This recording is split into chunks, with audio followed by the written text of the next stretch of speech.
Hey everyone, I'm Scott Stokely, and if you've watched me play disc golf in the MPO division, you may have noticed I'm old enough to be most of the players' fathers. Or in some cases, Dan and Cole, your grandfather. And with this though comes some wisdom. So I posed a question in social media and asked, what advice would older players like me to give? And I got a ton of feedback and a ton of responses, but one of the most common was, how do I avoid injuries when I disc golf? And I think I'm really qualified to answer that question because last year on the Disc Golf Pro Tour, I was throwing backhands farther than most of the kids out there. And I threw my sidearm farther than just about all of them. And I did it injury free. And I'm going to explain how I did it. Now, before I go on, I have a 6-month online Become a Complete Disc Golfer class. You can read about it at scottstokely.net, but it's multiple classes each month. It's an unlimited number of professional form reviews. It's everything I know about disc golf. scottstokely.net, read about the class and sign up. Okay. Injuries in disc golf. And there's no doubt that what I'm going to talk about applies to everybody, no matter what age you are. However, I'm sorry, you can kind of get away with a little bit when you're younger. But when you get older, you can't. You pay the price for any mistake you make with your body. So this really does apply probably, or it's more relevant, I should say, to the older players. And let me get something out of the way right off the bat. Okay, I'm not going to talk about exercise, being in shape, hydration, stretching, warming up. You all already know this. Obviously, taking care of your body is going to help prevent injuries. And in fact, I'm going to make an entire video about the specifics of that, but that's not what this video is about. Like I said, everybody knows this. This is going to be specific to disc golf throwing technique. What technique or techniques can you use to avoid injury? Now, first off, there's a difference between being sore and being injured.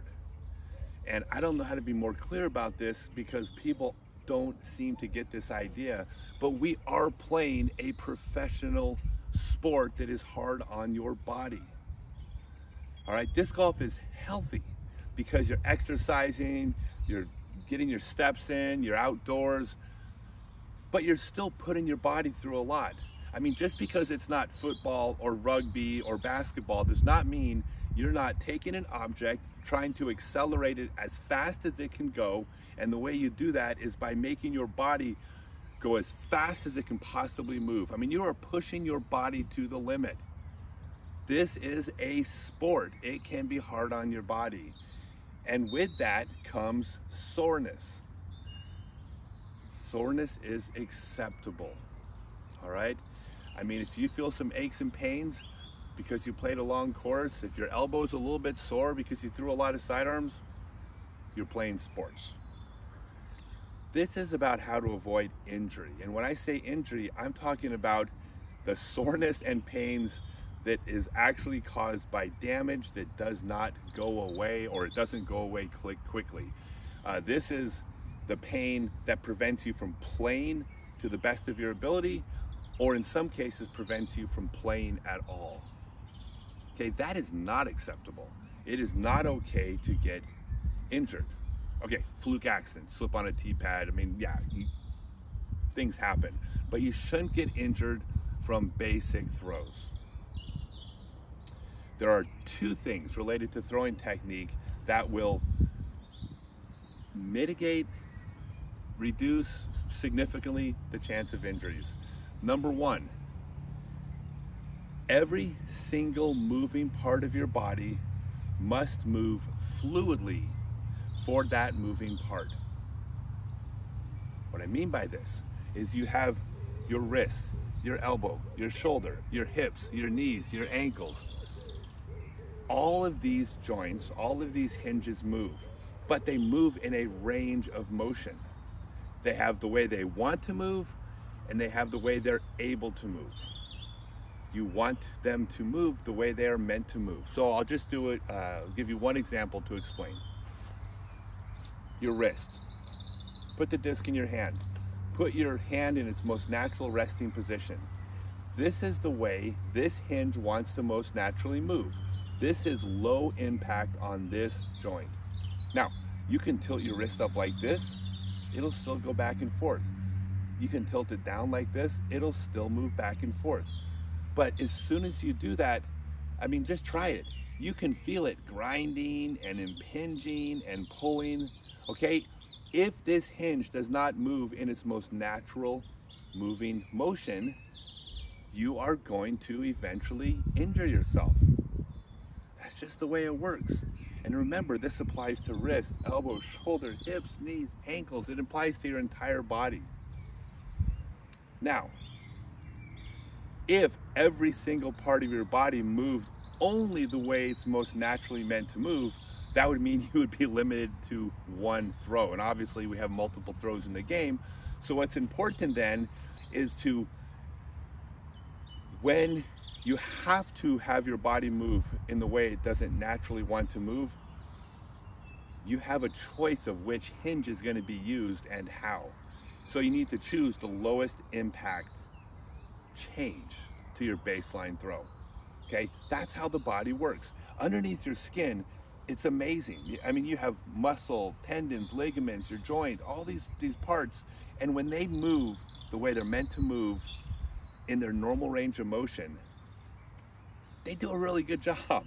Okay, it's only when they get out of whack that you're going to get hurt. I will explain in a minute how to make your body move the way it's meant to move.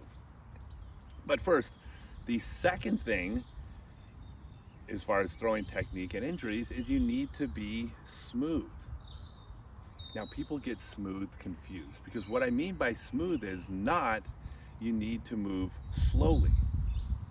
All right, when you watch the Disc Golf Pro Tour and you see these athletes crushing discs, all of them look smooth. None of them are moving slowly. All right, their bodies are accelerating, or parts of their bodies, as fast as they can possibly make them move.